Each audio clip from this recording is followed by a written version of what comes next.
I get up. Time is barely on our side. I don't wanna waste what's left. The storms we chase are leading us, and love is all we'll ever trust. Yeah, no, I don't wanna waste what's left. And on we'll go, through the wastelands, through the highways, till my shadow turns to sun rays. And on we'll go, through the wastelands, through the highways, and on we'll go. दोस्तों नमस्कार। आज हम आप सबों के बीच जयशंकर प्रसाद जी द्वारा रचित स्कंदगुप्त नाटक को लेकर आया हूँ। स्कंदगुप्त नाटक के प्रथम अंक का सारा दृश्य का वीडियो हमने बना दिए हैं। द्वितीय अंक का भी छठे दृश्य तक का वीडियो बन गया है। आज हम सप्तम दृश्य, द्वितीय अंक का सप्तम दृश्य पर बात करेंगे। तो वीडियो अच्छी लगने पर चैनल को लाइक, शेयर एंड सब्सक्राइब करें और बेल आइकन को दबाना ना भूलें। तो हम चलते हैं द्वितीय अंक के सप्तम दृश्य की ओर। राजसभा।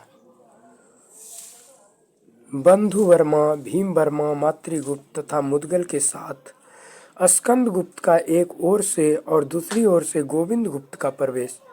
स्कंदगुप्त बीच में खड़ा होकर, तात कहाँ थे? इस बालक पर अकारण क्रोध करके कहाँ छिपे थे? चरण वंदना करता है। गोविंद गुप्त, उठो वत्स। आर्य चंद्रगुप्त की अनुपम प्रतिकृति, गुप्त कुल तिलक। भाई से मैं रूठ गया था, परंतु तुमसे कदापि नहीं। तुम मेरे आत्मा हो वत्स। आलिंगन करता है। अनुचारियों के साथ देवकी का प्रवेश। स्कंद देवकी की चरण वंदना करता है। देवकी, वत्स चिर विजयी हो, देवता तुम्हारे रक्षक हो। महाराज पुत्र इसे आशीर्वाद दीजिए कि गुप्त कुल के गुरुजनों के प्रति वह विनयशील रहे।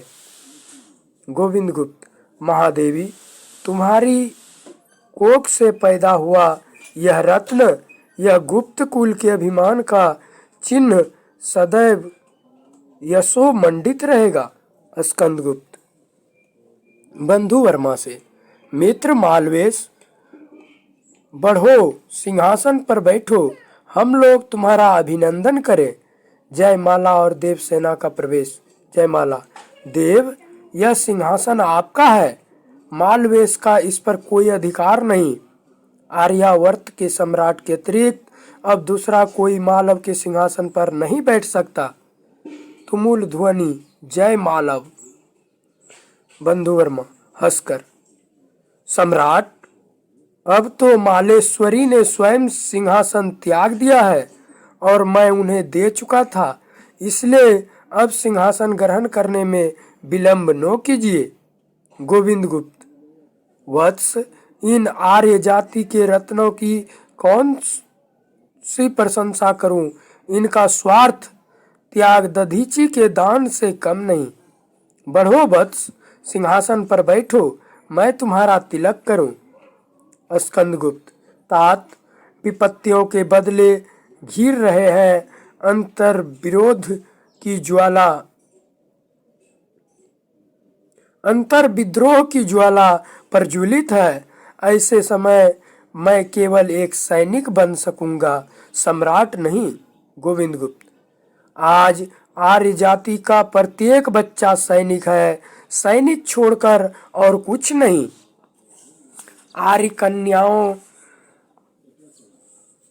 आर्य कन्याएं अपहरण की जाती है। हुनों के विकट तांडव से पवित्र भूमि पदाक्रांत है। कहीं देवता की पूजा नहीं होती। सीमा की बर्बर जातियों की राक्षसी वृत्ति का प्रचंड पाखंड फैसला है। ऐसे समय आर्य जाति तुम्हें पुकारती है, सम्राट होने के लिए नहीं, उद्धार युद्ध में सेनानी बनने के लिए सम्राट। गोविंद गुप्त और बंधु वर्मा हाथ पकड़कर स्कंदगुप्त को सिंहासन पर बैठाते हैं। भीम वर्मा छत्र लेकर बैठता है। देव सेना चमर करती है। गरुड़ ध्वज लेकर बंधु वर्मा खड़े होते हैं। देव की राज तिलक करती है। गोविंद गुप्त खड़ग का उपहार देते हैं। चक्रपालित गरुड़ांकित राजदंड देता है। गोविंद गुप्त। परम भट्टारक महाराज धीराज स्कंदगुप्त की जय हो। सब समवेत स्वर से जय हो। बंधु वर्मा। आर्य साम्राज्य के महाबलाधिकृत महाराज गोविंद गुप्त की जय हो। सब वैसा ही कहते हैं। स्कंदगुप्त। आर्य इस गुरुभार उत्तरदायित्व का सत्य के साथ पालन कर सकूं और आर्य राष्ट्र की रक्षा में सर्वस्व अर्पण कर सकूं। आप लोग इसके लिए भगवान से प्रार्थना कीजिए और आशीर्वाद दीजिए कि स्कंदगुप्त अपने कर्तव्य से स्वदेश सेवा से कभी विचलित ना हो।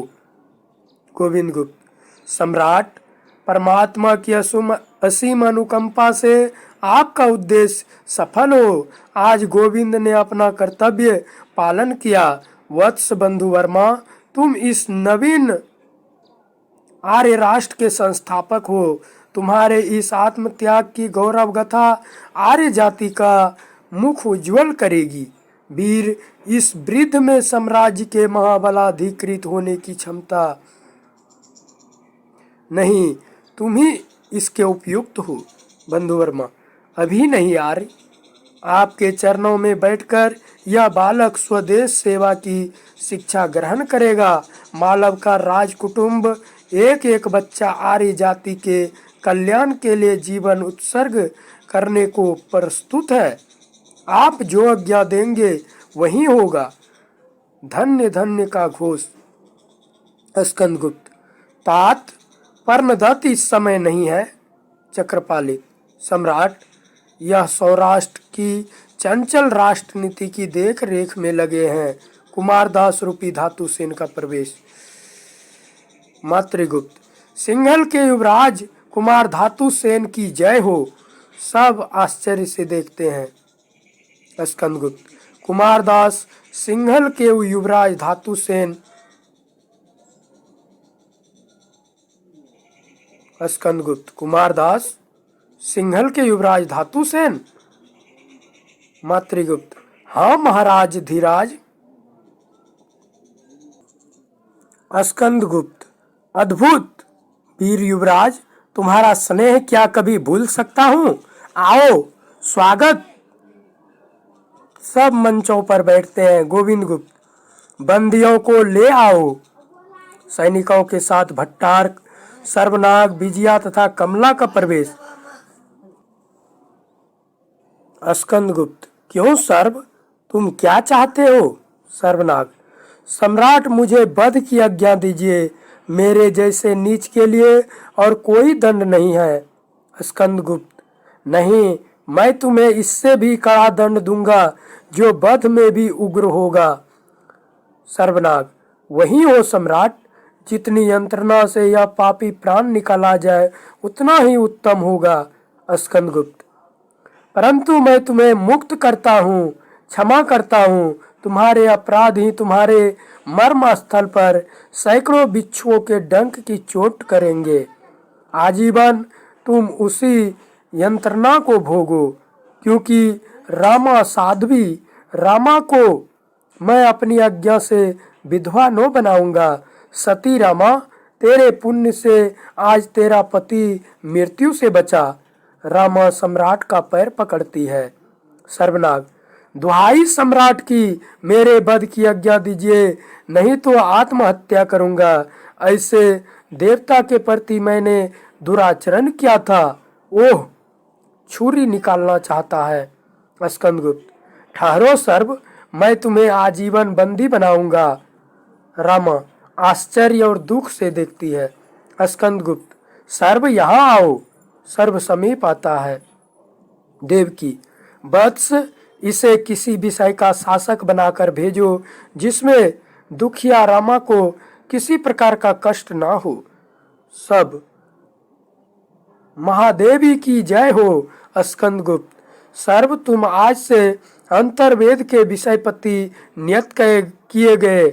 यह लो खड़ग देता है। सर्वनाग रुद्रकंठ से, सम्राट देवता आपकी जय हो। देवकी के पैर पर गिरकर, माँ मुझे क्षमा करो, मैं मनुष्य से पशु हो गया था, अब तुम्हारी ही दया से मैं मनुष्य हुआ। आशीर्वाद दो जगधात्री की, मैं देव चरणों में आत्म बलि देकर जीवन सफल करूं। देव की, उठो, क्षमा पर मनुष्य का अधिकार है, वह पशु के पास नहीं मिलती। प्रतिहिंसा पाशव धर्म है, उठो मैं तुम्हें क्षमा करती हूँ। सर्व खड़ा होता है। स्कंदगुप्त, भट्टार्क, तुम गुप्त साम्राज्य के महाबलाधिकृत नियत किए गए थे और तुम ही साम्राज्य लक्ष्मी महादेवी की हत्या के कुचक्र में सम्मिलित थे। यह तुम्हारा अक्षम्य अपराध है। भट्टार्क, मैं केवल राजमाता की आज्ञा का पालन करता था। देवकी, क्यों भट्टार्क, तुम यह उत्तर सच्चे हृदय से देते हो? क्या ऐसा कहकर तुम स्वयं अपने को धोखा देते हो, देते हुए औरों को भी परवंचित नहीं कर रहे हो? भट्टार्क, अपराध हुआ, सिर नीचा कर लेता है। स्कंदगुप्त, तुम्हारे खड़ग पर साम्राज्य को भरोसा था, तुम्हारे हृदय पर तुम्ही को भरोसा न रहे, यह बड़े धिक्कार की बात है। तुम्हारा इतना पतन। भट्टार्क स्तब्ध रहता है विजया की ओर देखकर। और तुम विजया, तुम क्यों इसमें? देवसेना, सम्राट, विजया मेरी सखी है। विजया, परंतु मैंने भट्टार्क को चरण किया है।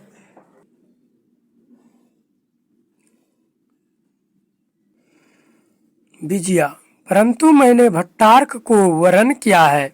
जयमाला, विजया, विजया, कर चुकी देवी। देवसेना, उसके लिए दूसरा उपाय न था राजाधिराज? प्रतिहिंसा मनुष्य को इतना नीचे गिरा सकती है, परंतु विजया तूने शीघ्रता की। स्कंदगुप्त विजया की ओर देखते हुए विचार में पड़ जाता है। गोविंदगुप्त कमला को इंगित कर, यह वृद्धा इसी कृतघ्न भट्टार्क की माता है। भट्टार्क के नीच कर्म से दुखी होकर यह उज्जैनी चली आई है। स्कंदगुप्त, परंतु विजया तुमने यह क्या किया? देवसेना, स्वगत, आह, जिसकी मुझे आशंका थी वही है। विजया, आज तू हार कर भी जीत गई। देवकी, वत्स, आज तुम्हारे शुभ महाभिषेक में एक बूंद भी रक्त न गिरे। तुम्हारी माता की यही मंगल कामना है कि तुम्हारा शासन दंड क्षमा के संकेत पर चला करे।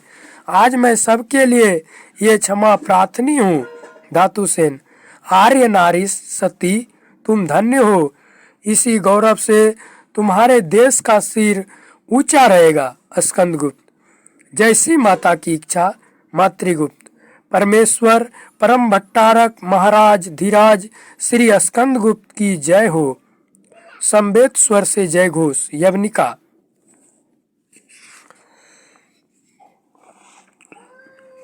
द्वितीय अंक का सप्तम दृश्य और अंतिम दृश्य समाप्त होता है। अब हम तृतीय अंक के प्रथम दृश्य को लेकर बहुत जल्द ही आएंगे। तब तक के लिए नमस्कार। हंसते रहिए, स्वस्थ रहिए, मस्त रहिए, मन से पढ़ते रहिए। जय हिंद, जय भारत।